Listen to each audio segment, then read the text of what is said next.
Comment arrêter de courir après l'amour? C'est une des choses que je vois à tous les jours dans ma pratique et qui est souvent très difficile pour la plupart des gens parce qu'on veut quelque chose et parce qu'on fantasme sur quelque chose et on s'imagine, on est absolument convaincu que la vie va être meilleure si on est en relation avec quelqu'un.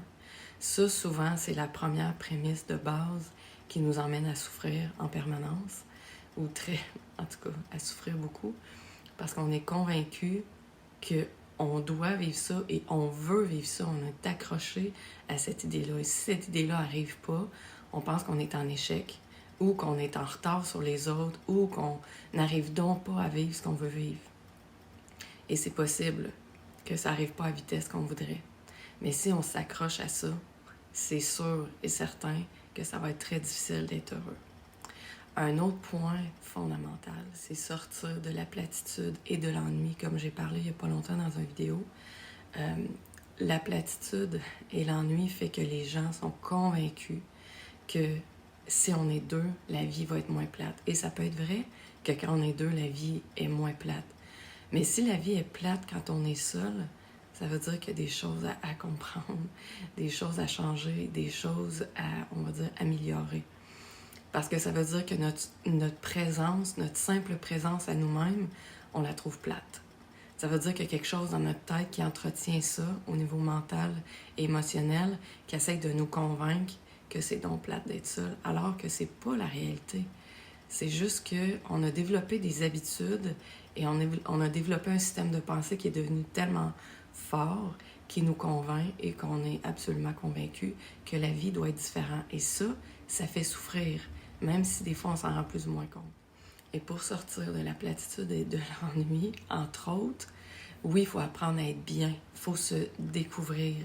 Et souvent, très souvent, les clients vont me dire « Mais je sais pas, moi, Anissa, c'est quoi mes passions? Je sais pas ce que j'aime, je sais pas qu'est-ce que je pourrais faire comme activité. » Ça, c'est une des premières choses à découvrir. Essayer des choses, s'ouvrir à des choses, sortir de nos habitudes qui nous sclérosent, qui nous emprisonnent dans une vie, des fois que, de toute évidence, qui est peut-être pas l'idéal ou qu'on n'aime pas pleinement, de se donner la chance. Parce que tant qu'on reste dans nos habitudes puis qu'on sort pas, faire d'autres choses, découvrir autre chose, la vie, c'est grand. Puis il y en a plein de choses qu'on peut faire. Mais aussi, avant de se jeter aussi d'en faire plein de choses, on peut aussi découvrir parfois, par moment, qu'est-ce que c'est de vivre une journée calme avec soi-même. Une journée où on est juste tranquille avec soi-même. Si on n'arrive pas à vivre des jours où on est tranquille, où on décide de regarder des séries, des films, de juste relaxer, être tranquille, si on n'arrive pas à être bien dans ces moments-là, qu'est-ce qu'on a vraiment à offrir à quelqu'un d'autre? Parce qu'il y a un vieil adage qui dit « Celui qui ne peut être seul n'a rien à offrir ». Dans le fond, ça veut dire que tant qu'on n'a pas compris comment être bien avec soi-même et comment s'occuper avec soi-même, même en étant tranquille, en faisant pas grand-chose, en relaxant, ça veut dire que quand on va être avec les autres, on va toujours comme devenir un peu un vampire énergétique, avoir besoin de l'autre personne, absolument de sa présence pour être bien, pour être heureux, pour avoir des moments où la vie est agréable. Donc ça, c'est vraiment une des bases à découvrir, être bien avec soi-même quand on fait peu de choses.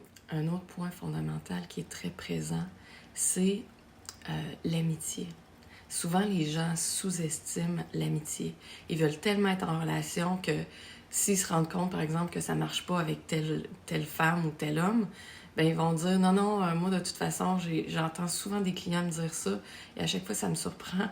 Non, non, moi, j'ai pas besoin d'amis, ce que je veux, c'est une relation amoureuse. » Les gens sous-estiment la puissance de l'amitié. Que ça soit avec quelqu'un qui est du même genre sexuel que nous, ou que ça soit avec un homme ou une femme qui est du sexe opposé, l'amitié, c'est tellement précieux.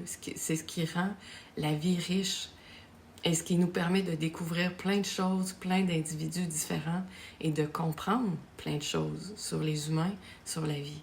Et si on se limite à « je veux une relation amoureuse, j'ai pas besoin de plus d'amis dans ma vie », c'est très triste. Ça veut dire qu'on se limite, on se ferme, on se bloque Parce que les gens, en général, qui ne cherchent pas l'amour, c'est des gens qui ont appris à être bien avec eux-mêmes.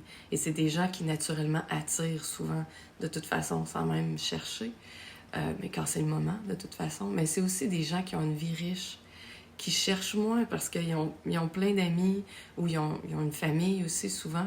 Mais des fois, on n'a pas la chance, dépendamment. Il y a des gens que leur famille est moins présente ou, bon, les liens sont moins, on va dire, harmonieux pour plein de raisons. Mais l'amitié, c'est infini. On peut avoir autant d'amis qu'on veut et de s'ouvrir à ça et de se permettre ça. C'est souvent ce qui permet d'être occupé, puis d'avoir une vie agréable, puis de moins chercher, parce que on a toujours comme des gens qu'on peut appeler, puis qu'on peut faire des activités, c'est ça qu'on a envie. Donc, ne jamais sous-estimer l'amitié. Et aussi, il faut se rappeler que l'amitié, souvent, c'est quelque chose qui peut durer pour la vie. Alors que l'amour, ben, je le souhaite à tout le monde que ça dure pour la vie, mais dans nos années, ça dure pas nécessairement toute la vie, et c'est correct aussi. On a énormément à apprendre des relations, et quand c'est fini, ben, des fois c'est parce qu'on est rendu ailleurs. Mais l'amitié, ça se peut que ça soit ça, mais très souvent, l'amitié va perdurer dans le temps et va être d'une profondeur qui fait qu'on sait qu'on peut s'appuyer vraiment sur ces gens-là. Et ça crée une forme de sécurité, une forme de confiance, et on apprend à se connaître d'une autre façon à travers ces gens-là. Et aussi souvent à devenir peut-être utile parfois pour les aider et à moins tourner dans notre tête, dans nos problèmes, nos difficultés, nos blessures, les choses qui sont difficiles. Et des fois aussi avoir une oreille à qui parler et pouvoir écouter aussi ce que les gens ont à nous raconter. Bien entendu, je vous invite à avoir toutes sortes d'activités, de loisirs que vous aimez. Plein de choses qu'il y a à découvrir. Et aussi, une chose qui occupe beaucoup notre temps, c'est le travail. Et je vois que les gens qui ont un travail qu'ils n'aiment pas vraiment vont être portés à chercher beaucoup plus l'amour que quelqu'un qui est passionné par son travail, qui est occupé et qui aime ce qu'il fait. Donc, ça revient constamment à créer une vie riche de sens. Donc, ça veut dire une vie qui a de l'amour un peu partout, une vie qu'on aime qui on est, qu'on aime être avec soi, qu'on aime ce qu'on fait, qu'on a des amis qu'on aime et qu'on est entouré de gens et de choses qui font que notre vie est agréable. Donc, dans ce temps-là, on cherche beaucoup moins. On se lève puis on est juste heureux d'être qui on est puis de vivre notre vie. Et ça attire énormément l'amour dans notre vie parce que les gens voient qu'on est déjà bien sans rien attendre. Je pense qu'avant de devenir amoureux de qui que ce soit, il faut commencer par devenir un peu plus amoureux de soi et de sa vie. Ça apporte énormément à notre vie. Et ça fait qu'on n'est plus dans la platitude ni dans l'ennui. Donc, si c'est ce que tu vis, que c'est difficile, que tu aimerais te retrouver, que tu aimerais être bien, que tu aimerais apprendre à t'aimer davantage, puis à, on va dire, préparer ta vie pour que quand il y aura quelqu'un, ça va être encore plus riche de sens. C'est mon métier. Écris-moi, ça va me faire plaisir de pouvoir t'aider à travers ça. Et aussi, s'il vous plaît, je vous invite à liker et à partager la vidéo qui pourrait aider des gens qui peut-être se cherchent un peu présentement. Bye. Bonne journée.